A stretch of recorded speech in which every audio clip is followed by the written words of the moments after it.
Halo teman-teman semua, kembali lagi bersama Tiara di channel Batas Naskah. Semoga teman-teman Batas Naskah sehat selalu ya. Nah, sekarang kita akan membacakan kisah dengan judul Penderitaan untuk Keluarga Besan. Yuk, simak aja ceritanya sampai selesai.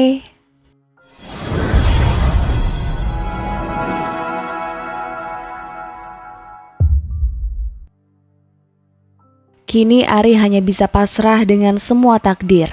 Kalau saja ia tidak mendengar perkataan ibunya, pastilah dia bisa hidup dengan Cika dan anaknya saat ini. "Mas, cepat kamu kesini!" teriak Tari dari sambungan telepon. "Ada apa? Aku lagi kerja." Rumahku mas, rumahku." "Hah? Rumah kamu kenapa?" "Rumahku mau dirobohkan sama perempuan. Aku gak kenal siapa dia. Tiba-tiba dia labrak aku mas." "Yang benar kamu." Hati Baskoro langsung panik mendengar istri mudanya mengadu. Ia benar-benar bingung harus berbuat apa. "Mas, buruan kesini." Iya, aku kesana." Dengan cepat Baskoro menutup panggilan dari istri mudanya. Jantungnya sudah tidak karuan.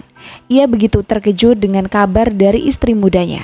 Dengan kecepatan penuh, Baskoro langsung pulang untuk menemui istrinya.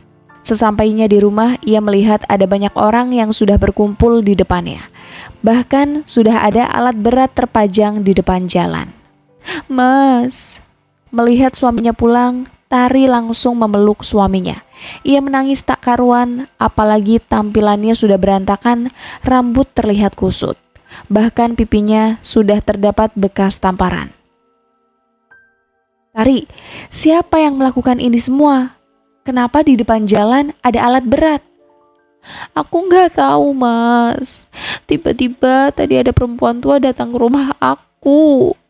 Awalnya dia nanya-nanya tentang diriku. Lalu dia tanya tentang diri kamu juga mas."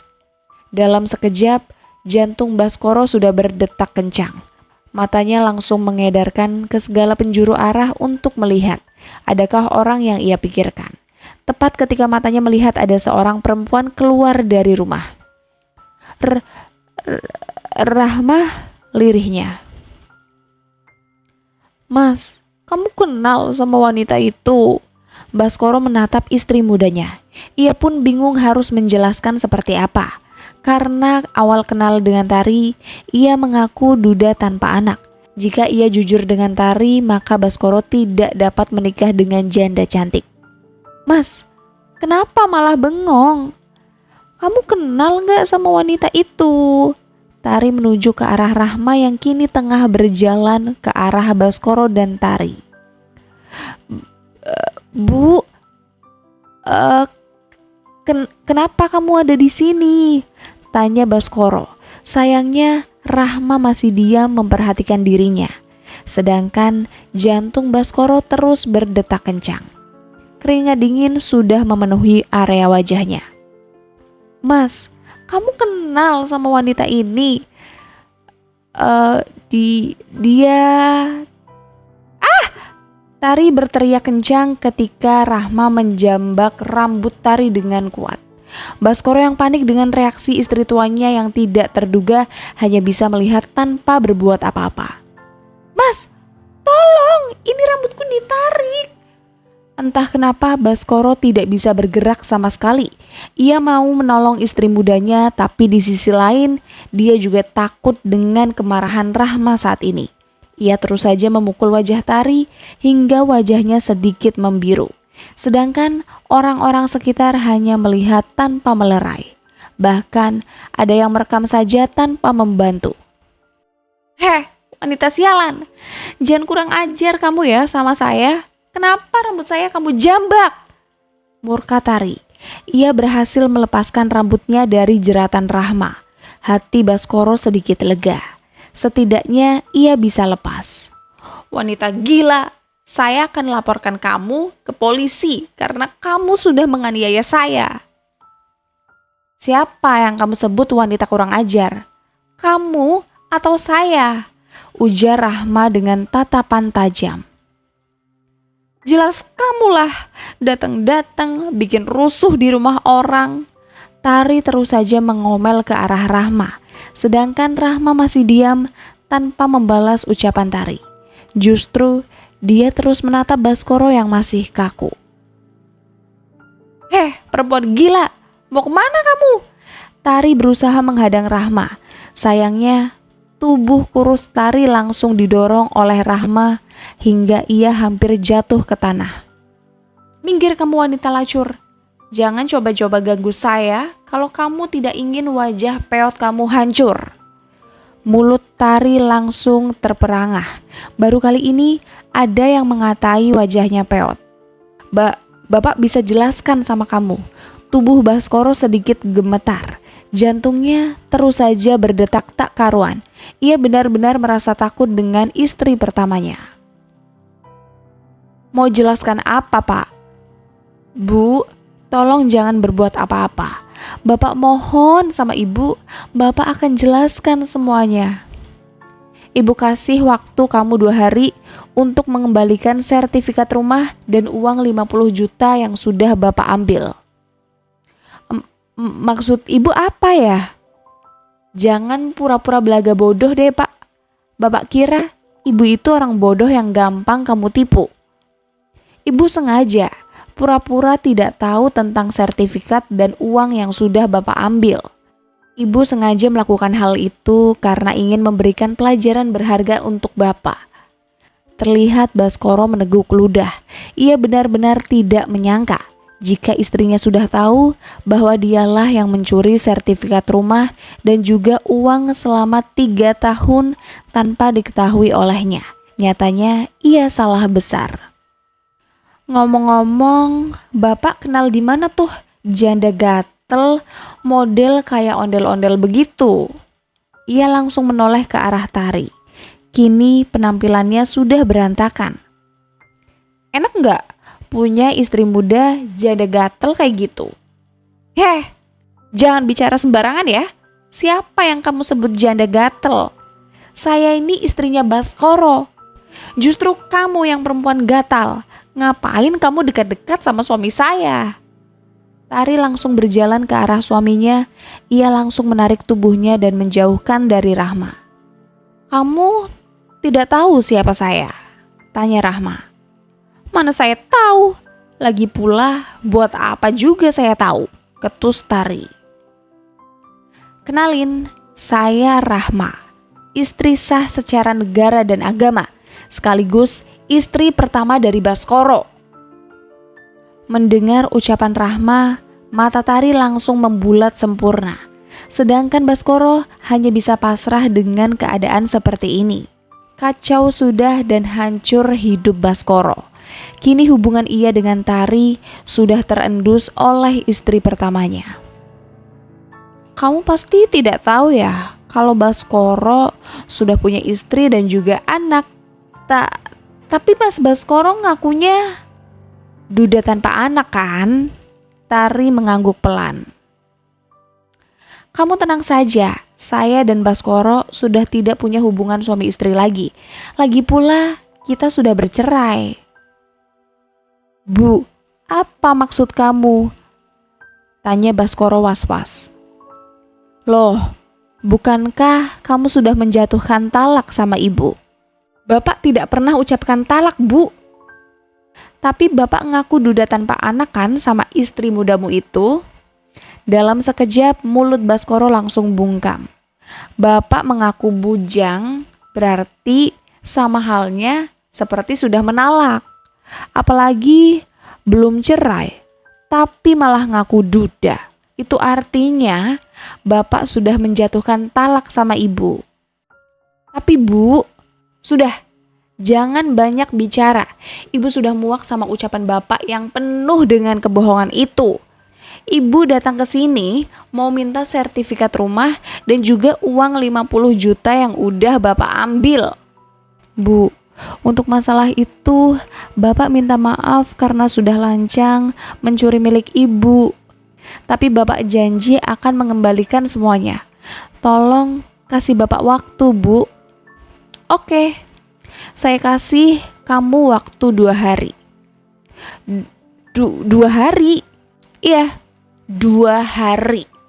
Kalau kamu tidak bisa mengembalikan sertifikat rumah saya, maka rumah ini akan saya robohkan dengan alat berat.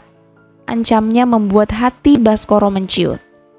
Jika Rahma melakukan hal itu, maka rumah yang ia bangun untuk Tari akan hancur. Mau tinggal di mana lagi dia? Sedangkan Rahma tidak akan mengizinkan ia pulang ke rumah. Bu, kalau 2 hari mana bisa? Ya sudah, kalau tidak bisa, aku akan bilang sama anak buahku untuk hancurkan rumah ini. Rahma langsung berjalan ke arah alat berat. Ia yang sudah panik langsung menahan tangannya. Tanpa diduga, Rahma langsung menepisnya dengan kasar dan menatap Baskoro dengan tajam. Jangan sentuh saya dengan tangan kotor kamu. Ia langsung mengibaskan lengannya, seakan-akan tangannya benar-benar najis di matanya.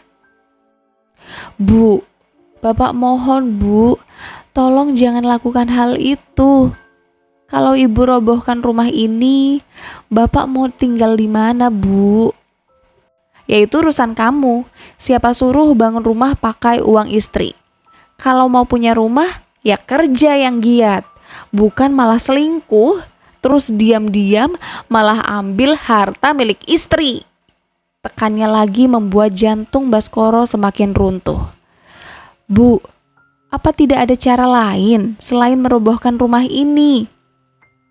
Jalan satu-satunya, kembalikan sertifikat rumah dan uang 50 jutaku.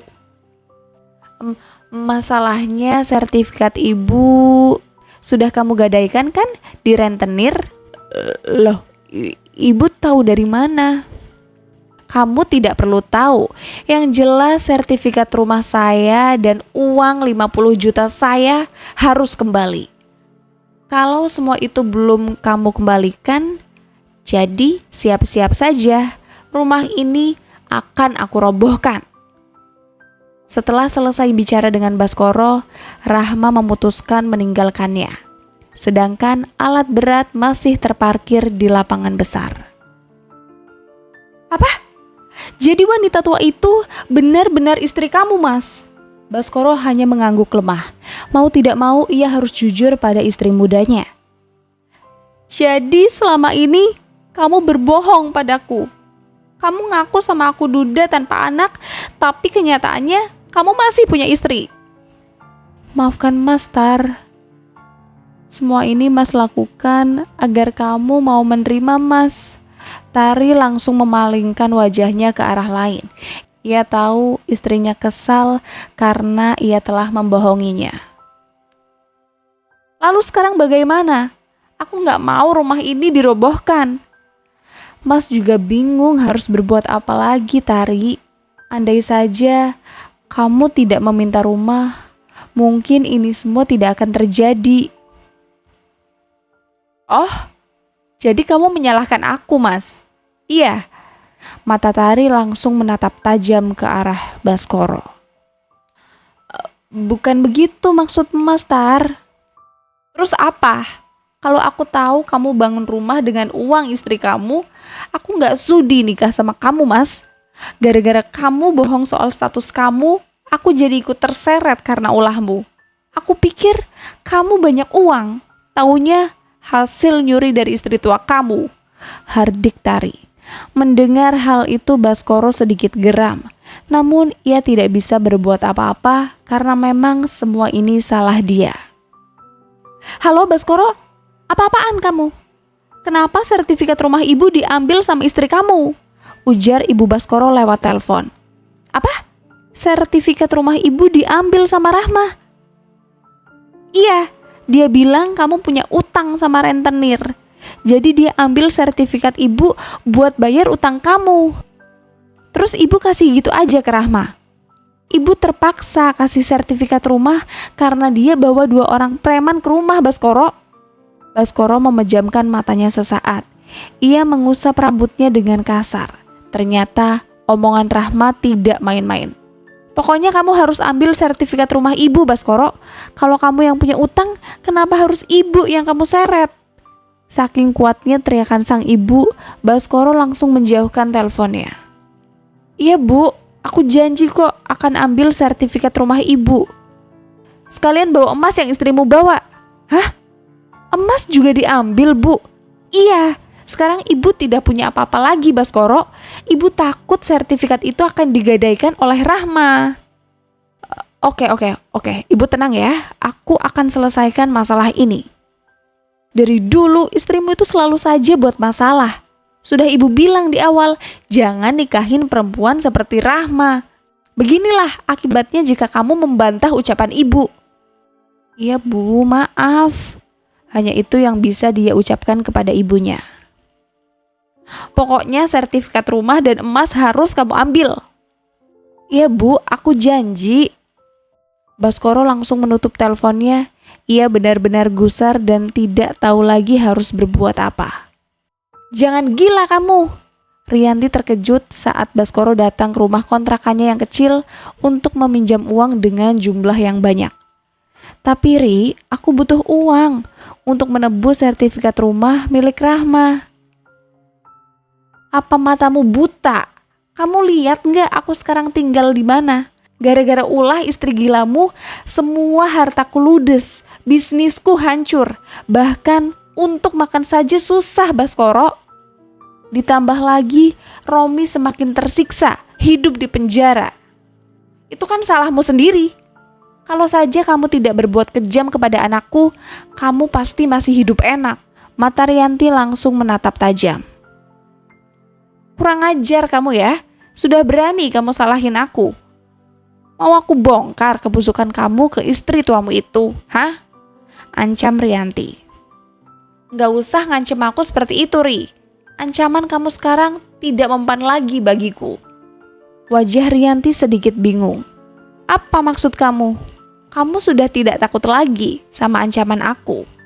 Kamu mau rumah tangga kamu hancur?"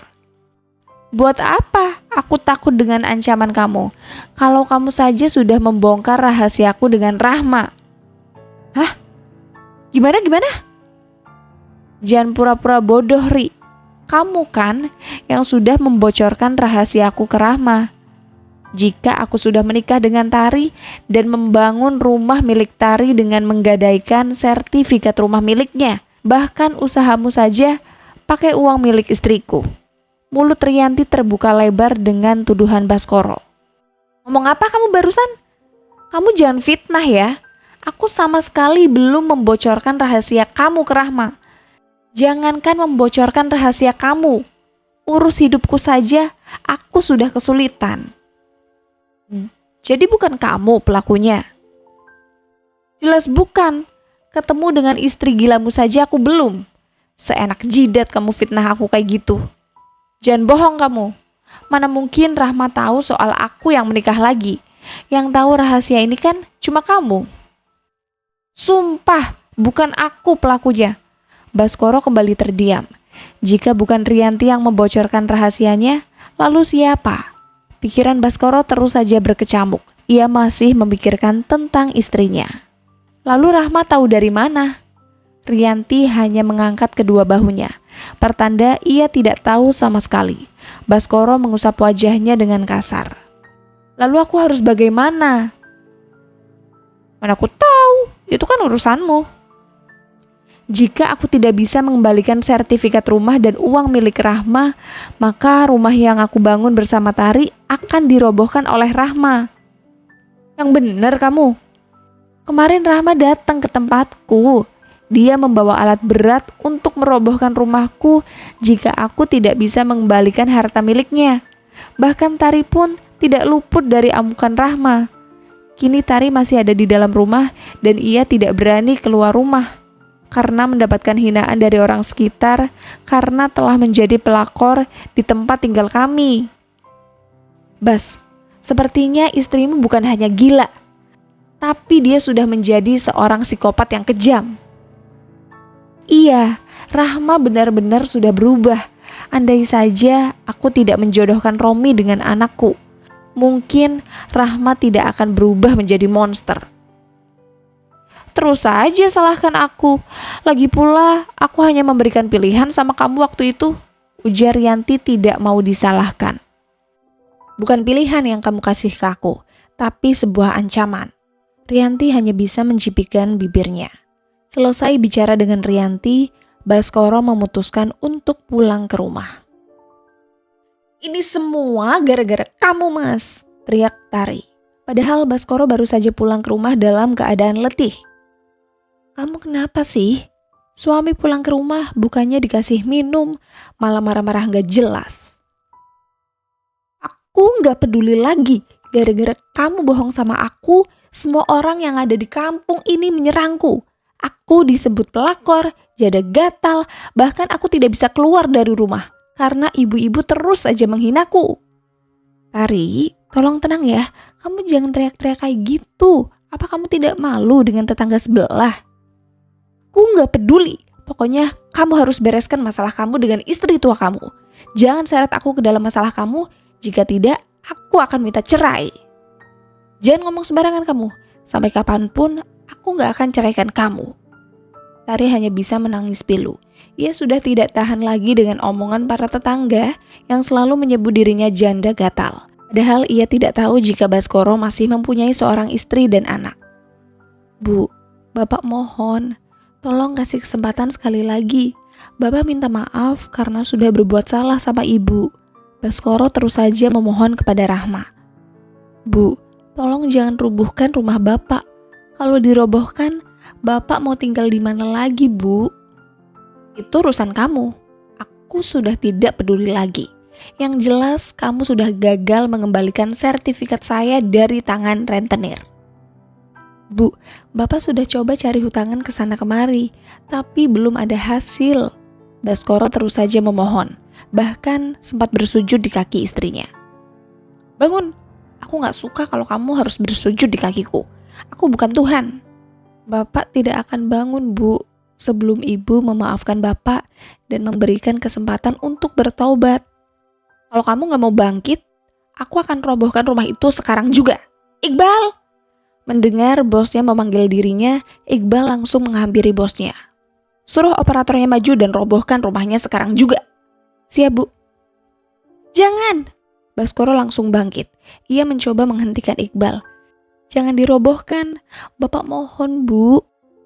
Kalau rumah itu tidak mau aku robohkan, kemasi barang kamu dan angkat kaki dari rumah ini sekarang juga.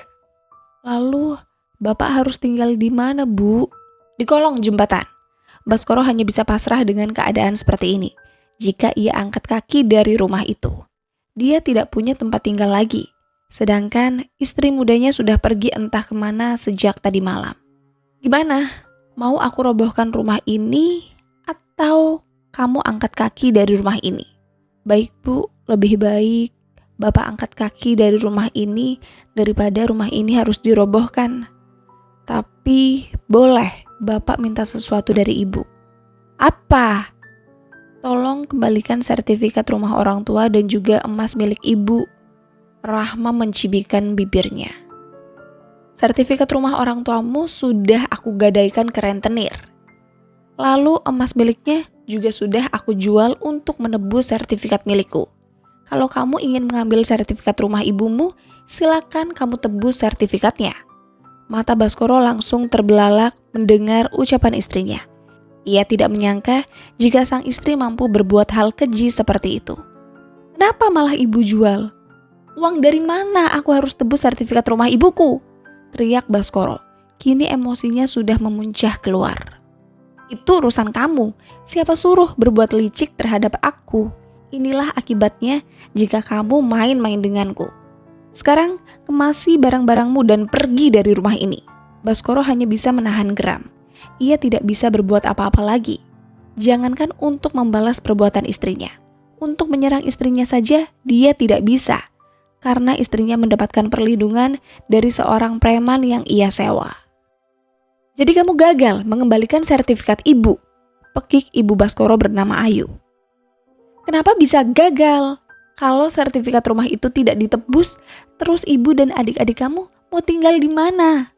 Ayu meraung keras. Ia terus saja menatapi sertifikat rumahnya yang diambil oleh mantunya. Maafkan aku, Bu. Aku juga tidak bisa berbuat banyak. Baskoro hanya bisa tertunduk lesu. Kenapa semua ini harus menimpa ibu? Apa salah ibu? Kenapa kamu harus seret ibu ke dalam masalah kamu? Baskoro hanya bisa terdiam. Ia juga tidak bisa berbuat banyak. Ini sudah jatuh tempo. Bayar hutang kamu. Tolong kasih saya waktu lagi. Saya janji akan bayar hutangnya. Keluh Baskoro. Hampir setiap hari, tukang rentenir datang ke rumahnya untuk menagih hutang kepadanya. Saya sudah muak dengan ucapan kamu. Kalau kamu tidak sanggup bayar hutang beserta bunganya, silakan kamu pergi dari rumah ini. Jangan, saya masih butuh rumah. Jika saya dan keluarga saya pergi dari rumah ini, saya mau tinggal di mana lagi? Itu urusan kamu. Saya tidak peduli. Yang jelas, kamu harus bayar utang sekarang juga. Saya kasih kamu waktu seminggu. Kalau kamu tidak bisa bayar, jangan sampai saya berbuat di luar batas. Setelah selesai bicara dengan Baskoro, pria bertubuh besar itu memutuskan untuk pergi. Sedangkan Baskoro masih diam dalam kebingungan. Ibu gak mau rumah ini diambil sama rentenir. Ibu gak ridho. Pokoknya, kamu harus lunasi utang kamu. Pekik Ayu. Ia sudah tidak tahan dengan kedatangan rentenir yang selalu saja menagih hutang ke rumahnya. Semenjak Baskoro tinggal di rumahnya. Maaf Bu, maaf saja kerjaan kamu. Ibu sudah muak dengan masalah kamu.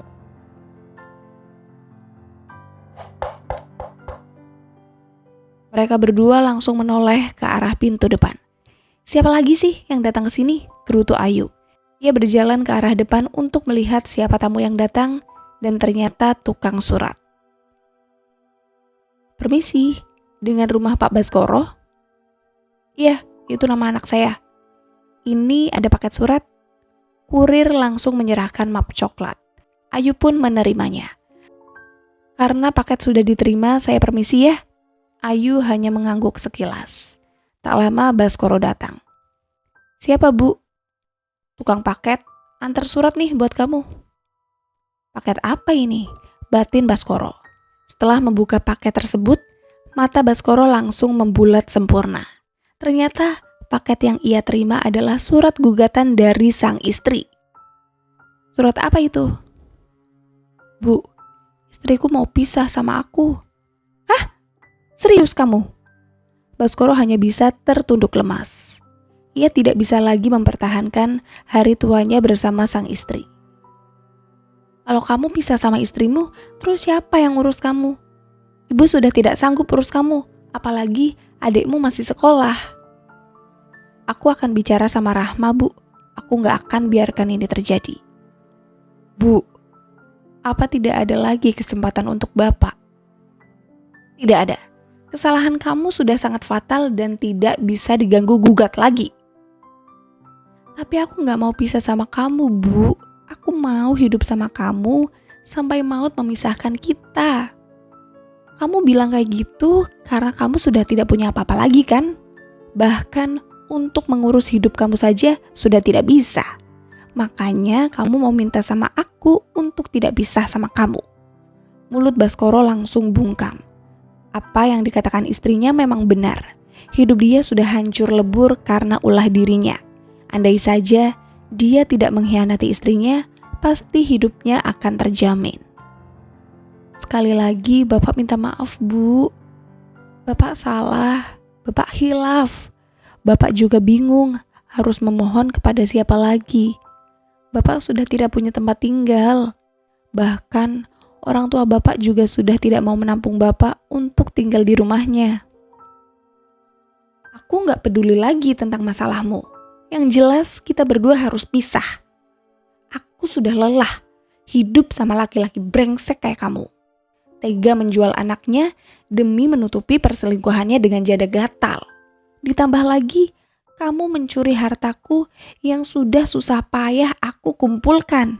Dan sekarang kamu datang ke sini mau meminta jangan bercerai. Jangan harap aku maafkan kamu. Sampai mati pun rasa dendam dan amarah ini akan terus berkobar sampai ajal memanggil. Sekarang pergi dari rumahku. Saya harap kamu jangan datang ke pengadilan agar perpisahan kita bisa cepat selesai. Dengan keras, Rahma menutup pintunya di depan Baskoro. Setelah berpisah dengan mantan istri, hidup Baskoro menjadi semakin tidak jelas. Kini rumah orang tuanya sudah diambil oleh rentenir karena tidak bisa menebus sertifikat rumah. Ibunya begitu murka karena rumah peninggalan sang suami sudah diambil. Sedangkan nasib keluarga Rianti semakin hancur. Anak sulungnya yang bernama Angga sudah pergi entah kemana dan tidak mau membantu ibunya. Anak kedua masih dalam masa tahanan, bahkan hidupnya semakin hancur. Rianti hanya bisa tinggal di kontrakan kecil dan bekerja sebagai ART di rumah orang lain. 5 tahun kemudian. Selamat menempuh hidup baru ya nak. Semoga di pernikahanmu yang baru, kamu bisa hidup bahagia, hidup tentram, sampai maut memisahkan kalian berdua. Ujarku, melihat anak sematawayangku kini menikah dengan anak buahku bernama Iqbal. Aku tidak menyangka jika Iqbal sudah lama menaruh hati terhadap anak perempuanku. Terima kasih atas doanya, Mah. Iqbal, jagalah anakku. Jangan kamu sakiti dia. Lindungilah dia dengan kekuatanmu. Jangan buat dia menangis seperti dulu saat ia berumah tangga dengan mantan suaminya. Saya berjanji, Bu, akan menjaga Belinda dengan sepenuh hati. Hatiku begitu lega. Kini anak perempuanku sudah bahagia dengan laki-laki pilihannya sendiri, yang mana dia adalah anak buahku sendiri. Setelah menikah selama 1 tahun, anakku menjadi seorang ibu dan dikaruniai seorang anak kembar. Hidupnya semakin berwarna karena ada cucuku yang lucu. Aku benar-benar sangat bersyukur. Apa yang sudah dialami oleh keluargaku, akhirnya aku mendapatkan kebahagiaan yang setimpal. Bersambung. Terima kasih teman-teman Batas Naskah. Mohon maaf jika Tiara ada kekurangan dalam membacakan ceritanya. Semoga teman-teman semua bisa terhibur dengan cerita yang Tiara bawakan ya. Oh iya, jika teman-teman Batas Naskah menginginkan kelanjutan dari cerita ini, jangan lupa subscribe, like, dan bisa bantu komen di bawah ini ya, agar Tiara lebih semangat untuk menghadirkan kelanjutan cerita yang lebih menarik. Sampai ketemu lagi di episode berikutnya. Sekian dan terima kasih.